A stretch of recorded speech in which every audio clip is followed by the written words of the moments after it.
This Civic Media podcast is sponsored by UW Organ and Tissue Donation. Organ donations are desperately needed, and now is the right time to become an organ donor. Talk to your family. Get the dot. Save lives. Go to heroicdeed.com. This is your WGBW Daily News Roundup for the Talk of Green Bay, 97.9 FM and 1590 AM. For 97.9 WGBW News, I'm Lisa Hale. One of the most recognized traditions associated with the new year is making resolutions or goal setting. Emily Wright is an organizational impact coach with Lakeland Care Plus Consulting, and she says before one starts to set goals for the new year, it's best to take a moment and reflect on the year that's ending. What do you want to celebrate over this last year? What worked well? What do you want to leave behind? What were some learnings? Is there anything unfinished? Did we not accomplish something that we wanted to? Do we want to bring it forward, or is it time to drop it? Wright said looking back over the past year's accomplishments can give you momentum as you set your goals for the new year. As the holiday season kicks into high gear, Mothers Against Drunk Driving is calling on everyone to prevent impaired driving by prioritizing safety. The holiday season is one of the most dangerous times of the year on the roads due to an increase in impaired driving crashes. As millions of people travel to celebrate the holidays together, MADD encourages everyone to spread the message, never drive impaired, and plan a safe ride home to ensure a joyous holiday season. Drunk driving fatalities have increased by 33% since 2019.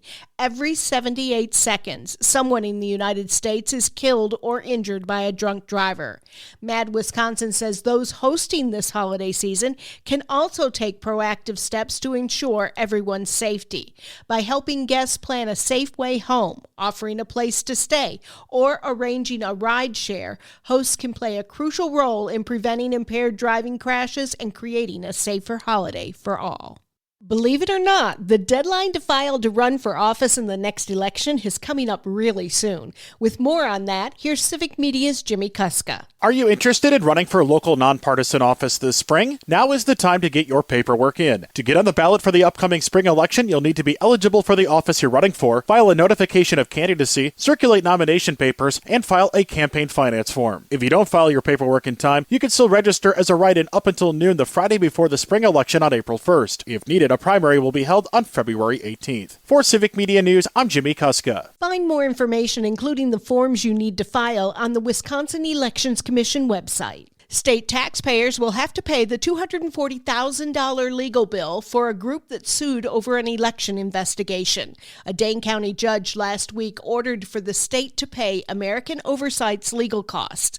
The group successfully sued former Judge Michael Gableman over public records related to his investigation into the 2020 presidential election.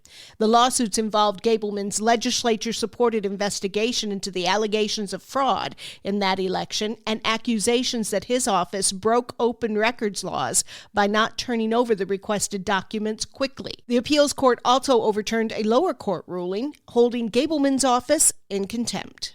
Green Bay police are asking for the public's help with a hit-and-run accident that injured 5 people and damaged 5 vehicles. The accident happened in the 1700 block of Main Street just before 5 Saturday evening. The driver of the SUV, traveling at a high rate of speed, struck several vehicles, some of which were parked in a nearby lot. Authorities believe the driver is the registered owner of the vehicle, and they're asking for that person to come forward. They're also asking anyone with information to call the Green Bay Police Department or Crime Stoppers. Wisconsin court officials say mental health evaluations for people facing criminal charges are taking longer. According to the Department of Health Services data, the number of people facing charges who were ordered to be evaluated for competency has grown from about 1,600 to 2,600 over the last 5 years. The number of people ordered to undergo treatment to restore competency has seen a similar increase. Officials say the DHS needs more funding to continue growing their competency services and mental mental health workforce. This spring's Wisconsin Supreme Court election between former Republican Attorney General Brad Schimel and liberal Dane County Judge Susan Crawford is promising to be another high-spending contest for ideological control of the court. Wisconsin Watch is fact-checking the candidates, including Schimel's claim that Crawford opposes the state's voter ID law. Is that true? Here's Tricia Young. Wisconsin Supreme Court candidate Susan Crawford has opposed the state's voter ID law, which took effect in 2016. Crawford, a lawyer in a lawsuit that challenged voter ID, suggested it would be, quote, acceptable, unquote, if voters could sign affidavits instead of showing ID. In 2018, she called the law, quote, draconian, unquote. UW-Madison estimated the law prevented 4,000 to 11,000 Milwaukee and Madison area voters in 2016. I'm Tricia Young for Wisconsin Watch. Learn more at wisconsinwatch.org. As holiday decorations start to come down, the question becomes, what do you do with the tree? Bay Beach Wildlife Sanctuary will take natural trees. They use them as shelters for birds and mammals. You can also create a shelter in your backyard by removing all hooks and wires, decorations and lights from the tree, and then redecorating it with popcorn, cereal, berries, or pine cones rolled in peanut butter and birdseed. This will act as food and shelter for your backyard wildlife. Retired Manitowoc County Sheriff's Lieutenant David Remaker pleaded not guilty to a misconduct in office charge Monday. The charge stems from an audit that showed several $1,000s of asset forfeiture funds were not properly deposited into designated accounts. Remaker waived his preliminary hearing. A status conference is set for April 1st, but no trial date was set. I'm Lisa Hale, 97.9 WGBW News. For news anytime, log on to WGBW.FM. Marquette basketball tonight. Hi, I'm Mike Clemens with sports. Men's college basketball. The Marquette Golden Eagles are on the road in Rhode Island tonight to take on the Providence Friars. Marquette now 11-2 for the season. Head coach Shaka Smart on being ranked 8th in the nation again this week. In sports, it comes down to what color you're wearing, and which side you're on and which perspective you have. What I tell our guys is we're going to control the controllables, and it doesn't change regardless of the results out there. NBA, the Milwaukee Bucks in Chicago against the Bulls. A recap on those games coming up later tonight. NFL, the Packers reviewing the tape of their 27-25 loss to the Vikings Sunday. Packers head coach Matt LaFleur. I thought there was a lot of things within our own control in terms of playing with fundamentals and discipline that we did not do a very good job of, and that was disappointing. It just was sloppy football. That's Packers head coach Matt LaFleur. With sports, I'm Mike Clemens.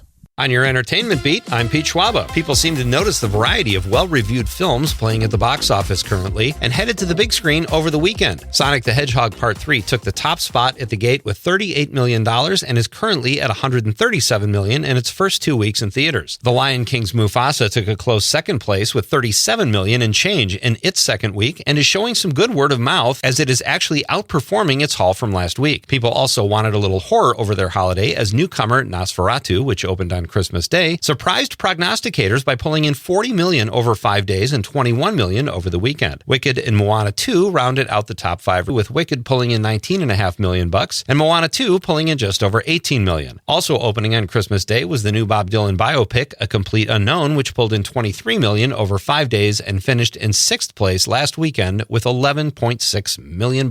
All I wanted was to hold on and live. Those are the words of Gal Gadot, who recently gave birth to her 4th daughter. The drama surrounding the birth was right out of a movie script, as the actress revealed that during the 8th month of her pregnancy, an MRI showed a massive blood clot in her brain. Gadot was rushed into surgery and during the operation gave birth to her daughter Ori. The 39-year-old actress says the name means My Light and that it was appropriate as Hanukkah is a celebration of light and miracles. Golden Globes host Nikki Glaser might have a furrowed brow through this year's broadcast. You can chalk that up to bad timing, as the comedian was planning on getting plastic surgery but had to reschedule once she got the gig. Glaser says she was planning on getting a brow lift, but her agent advised her to wait until after the Golden Globes. Translation: instead of looking surprised when she reads the nominees, she'll look grumpy. The Golden Globes air Sunday, January 5th on CBS. Former President Jimmy Carter passed away this past weekend at the age of 100. Many remember Carter for his decency, endless service to humankind, which included his involvement with Habitat for Humanity. But what most people don't know is that he was also related to Motown Records founder Berry Gordy. Gordy said that in 1978, his sister Esther did some digging into their family tree. Gordy says he was filled with shock and pride when he found out that he and Carter were actually third cousins.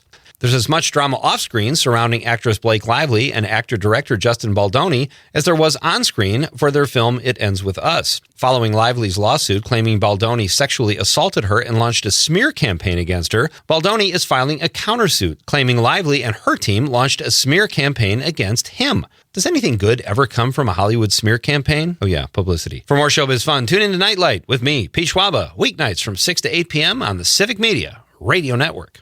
It is going to be cloudy today with a high in the mid-30s this afternoon. The wind north to northwest at 5 to 15. Tonight, a few flurries. Our low 23. Tomorrow, it will be mostly cloudy with a high in the mid to upper 20s. I'm meteorologist Sean Cable. Right now, it's 31.